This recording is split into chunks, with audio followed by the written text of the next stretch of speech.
The clank of our chain brought up Bartels to the deck of the Johannes, rubbing his eyes and pulling round his throat a grey shawl, which gave him a comical likeness to a lodging-house landlady receiving the milk in morning déshabillé. "We're off, Bartels," said Davies, without looking up from his work. "See you at Kiel, I hope." "You are always in a hurry, Captain," bleated the old man, shaking his head. "You should wait till tomorrow. The sky is not good, and it will be dark before you are off Eckenförde." Davies laughed, and very soon his mentor's sad little figure was lost in haze. That was a curious evening. Dusk soon fell, and the devil made a determined effort to unman me. First with a scrambled tea, which was the tardy substitute for an orderly lunch. Then with the new and nauseous duty of filling the sidelights, which meant squatting in the fo'c'sle to inhale paraffin and dabble in lamp-black. Lastly, with an all-round attack on my nerves as the night fell on our frail little vessel, pitching on her precarious way through driving mist. In a sense I think I went through the same sort of mental crisis as when I sat upon my portmanteau at Flensburg. The main issue was not seriously in question, for I had signed on in the Dulcibella for good or ill. But in doing so I had outrun myself, and still wanted an outlook, a mood suited to the enterprise, proof against petty discouragements.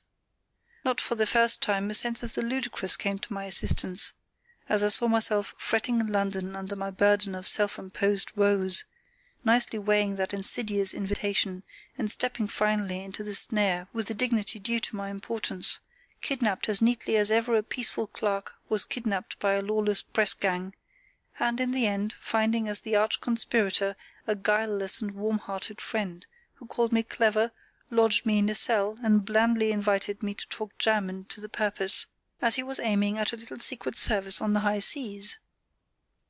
Close in the train of humour came romance, veiling her face, but I knew it was the rustle of her robes that I heard in the foam beneath me.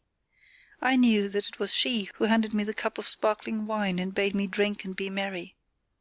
Strange to me though it was, I knew the taste when it touched my lips. It was not that bastard concoction I had tasted in the pseudo-bohemias of Soho. It was not the showy but insipid beverage I should have drunk my fill of at Morven Lodge. It was the purest of her pure vintages, instilling the ancient inspiration which, under many guises, quickens thousands of better brains than mine, but whose essence is always the same, the gay pursuit of a perilous quest. Then and there I tried to clinch the matter and keep that mood. In the main I think I succeeded, though I had many lapses. For the present my veins tingled with the draught. The wind humming into the mainsail, the ghostly wave crests riding up out of the void, whispered a low thrilling chorus in praise of adventure. Potent indeed must the spell have been, for in reality that first night sail teemed with terrors for me. It is true that it began well, for the haze dispersed, as Davies had prophesied, and Bulk Point Lighthouse guided us safely to the mouth of Kiel Fiord. It was during this stage that, crouching together aft, our pipe bowls glowing sympathetically, we returned to the problem before us, for we had shot out on our quest with volcanic precipitation, leaving much to be discussed. I gleaned a few more facts, though I dispelled no doubts. Davies had only seen the Dollmanns on their yacht, where father and daughter were living for the time. Their villa at Norderney, and their home life there, were unknown to him, though he had landed once at the harbour himself. Further, he had heard vaguely of a stepmother absent at Hamburg. They were to have joined her at their arrival at that city, which, be it noted, stands a long way up the Elbe, 40 miles and more above Cuxhaven, the town at the mouth. The exact arrangements made on the day before the fatal voyage was that the two yachts should have met in the evening at Cuxhaven and proceed up the river together. Then, in the ordinary course, Davies would have parted company at Brunsbüttel, 15 miles up, which is the western terminus of the ship canal to the Baltic. Such, at least, had been his original intention, but, putting two and two together, I gathered that latterly, and perhaps unconfessed to himself, his resolve had weakened, and that he would have followed the Medusa to Hamburg, or indeed the end of the world, impelled by the same motive that, contrary to all his tastes and principles, had induced him to abandon his life in the islands and undertake the voyage at all. But on that point he was immovably reticent, and all I could conclude was that the strange cross-current connected with Dollmann's daughter had given him cruel pain and had clouded his judgment to distraction, but that he now was prepared to forget or ignore it and steer a settled course.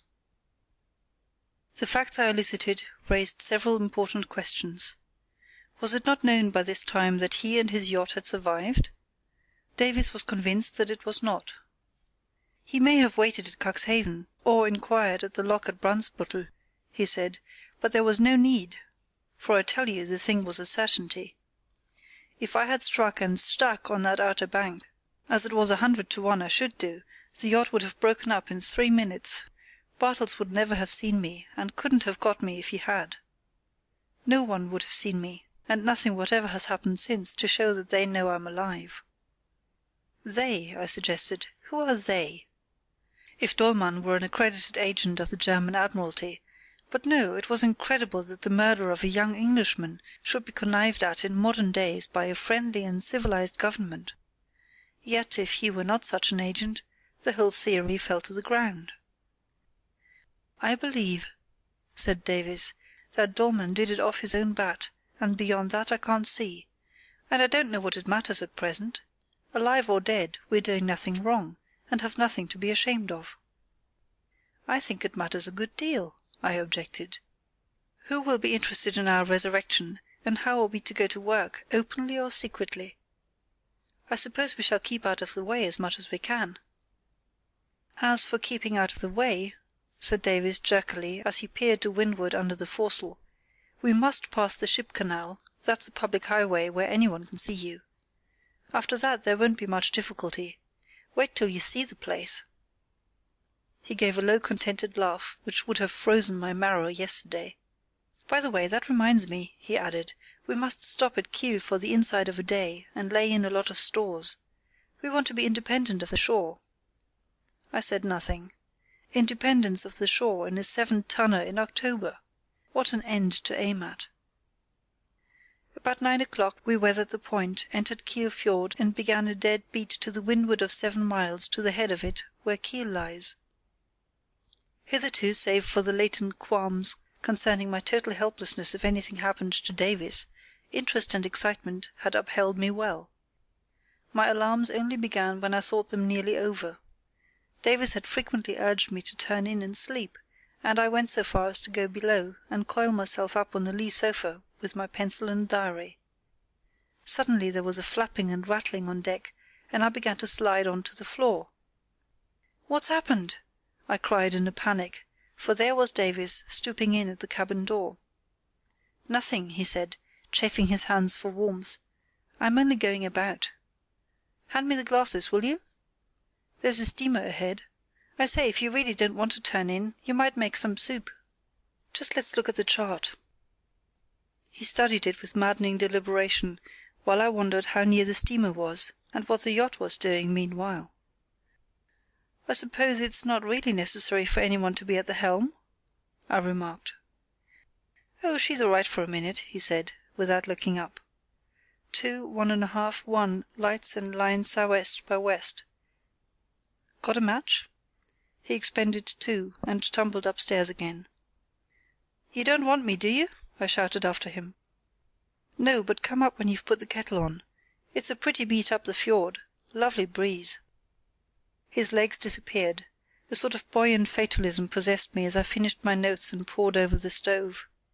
It upheld me, too, when I went on deck and watched the pretty beat, whose prettiness was mainly due to the crowd of fog-bound shipping, steamers, smacks, and sailing vessels, now once more on the move in the confined fairway of the fjord, their baleful eyes of red, green, or yellow opening and shutting, brightening and fading, while shore lights and anchor lights added to my bewilderment, and a throbbing of screws filled the air like the distant roar of London streets. In fact, every time we spun round for our dart across the fjord, I felt like a rustic matron gathering her skirts for the transit of the Strand on a busy night. Davies, however, was the street Arab who zigzags under